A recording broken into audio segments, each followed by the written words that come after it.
यदि हम प्रभु के वचन में भी देखें तो जो यूसुफ था ना, उसके भाइयों को तब तक कोई भी प्रॉब्लम नहीं थी अपने भाई से, जब तक कि परमेश्वर की जो स्पेशल योजना थी, जो परमेश्वर की स्पेशल कॉलिंग थी उसके जीवन में, जब तक कि उसके भाइयों को पता नहीं चली, तब तक कहते सब कुछ ठीक चल रहा था, पूरे सारे अच्छे से रहते थे। लेकिन कहते जैसे ही उसके 11 भाइयों ने देखा कि अरे यूसुफ से तो इसका पिता जो हमारा फादर है अधिक प्रीति रखता है, अरे ये क्या, हमें तो रंग बिरंगा अंगरखा दिया नहीं लेकिन यूसुफ को दे दिया, अरे ये क्या, हमारे साथ तो परमेश्वर पिता ने कोई बात नहीं की लेकिन इससे प्रभु सपनों में बातें कर रहा है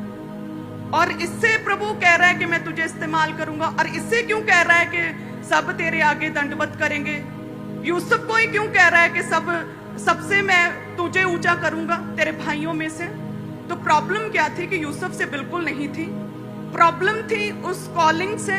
जो यूसुफ की लाइफ में थी, प्रॉब्लम थी पिता की प्रीति से जो वो यूसुफ से रखता था, प्रॉब्लम थी उस अनॉइंटिंग से, उस प्रोफेटिक वर्ड से जो कि यूसुफ की लाइफ के लिए परमेश्वर ने कहा था, प्रॉब्लम उस रंग बिरंगे अंगरखे से थी। हालेलुया। पहले सब कुछ सही था लेकिन एक व्यक्ति यूसुफ जैसे ही कहते प्रभु की कॉलिंग हुई कि मैं तुझे सब भाइयों में से ऊंचा करूंगा,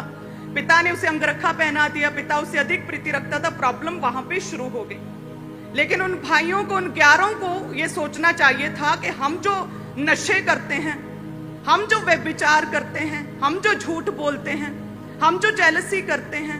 हम जो अपने पिता से झूठी बातें करते हैं, हम जो दिखावा करते हैं, हमें अपने आप को सुधारना चाहिए, हमें अपने जीवन को देखना चाहिए कि हमारे जीवन में कौन सी कमी है, हम उस कमी को निकालें। हम यूसुफ से जेलस क्यों करें, हम अपने आप को सुधारते हैं ना, जब हम अपने आप को सुधारेंगे, हो सकता है परमेश्वर किसी से पक्षपात नहीं करता है, वो कहता है तो वो हमारे जीवनों में भी परमेश्वर कोई ना कोई कॉलिंग, हमारी बुलाहट प्रभु के लिए होगी तो वो परमेश्वर हमारे जीवनों में भी उस बुलाहट को दिखाएगा। लेकिन कहते हैं कि उन्होंने अपनी ओर, अपनी कमियों की ओर, अपने पाप की ओर उन्होंने ध्यान नहीं दिया, वो व्यभिचार में पड़े रहे, वो नशों में पड़े रहे, वो कहते हैं कि तरह तरह की झूठी बातें करते रहे, तरह तरह के षड्यंत्र यूसुफ के विरुद्ध रचते रहे। उन्होंने अपने आप को चेक नहीं किया, उन्होंने अपने आप को जांचा नहीं, अपने आप को सुधारा नहीं और यूसुफ को गिराने लगे रहे। भला जिसको परमेश्वर ऊंचा करे उसे कोई नीचा कर सकता है? ये पॉसिबल ही नहीं कि यदि यूसुफ की लाइफ में परमेश्वर की स्पेशल विल थी, उसके जीवन में परमेश्वर की खास योजना थी और प्रभु ने कहा था मैं तुझे बढ़ाऊंगा यदि तू मेरे साथ बना रहे, पवित्रताई में बना रहे, यदि तू मेरे से एक मन रहे और मुझसे अलग ना हो तो मैं तुझे ऊंचा करूंगा सब में से। वो सारे भाई एक ही परमेश्वर को मानते थे जिसे यूसुफ मानता था,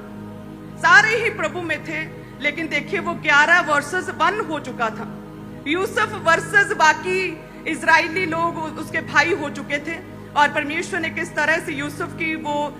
हलीमता को देखकर, उसकी नम्रता को देखकर, उसकी परमेश्वर के साथ जो एक मन रहता था उसे देखकर, उसके स्वभाव को देखकर, उसकी पवित्रताई को देखकर, जो परमेश्वर के साथ दुखों में भी बना रहा, उस चीज को देखकर परमेश्वर ने यूसुफ को ऊंचा किया। हालेलुया। सो आज भी सेम प्रॉब्लम है, प्रॉब्लम किसी व्यक्ति विशेष से तो बिल्कुल नहीं है। आज लोगों की प्रॉब्लम उस यूसुफ से है, उसके अनॉइंटिंग से है, उसके अंगरखे से है, उस प्रीति से है, उस प्रेम से है जो परमेश्वर जो है यूसुफ से करता है। आज प्रॉब्लम यूसुफ से नहीं, उस कॉलिंग से है, उस विजन से है जो परमेश्वर ने यूसुफ को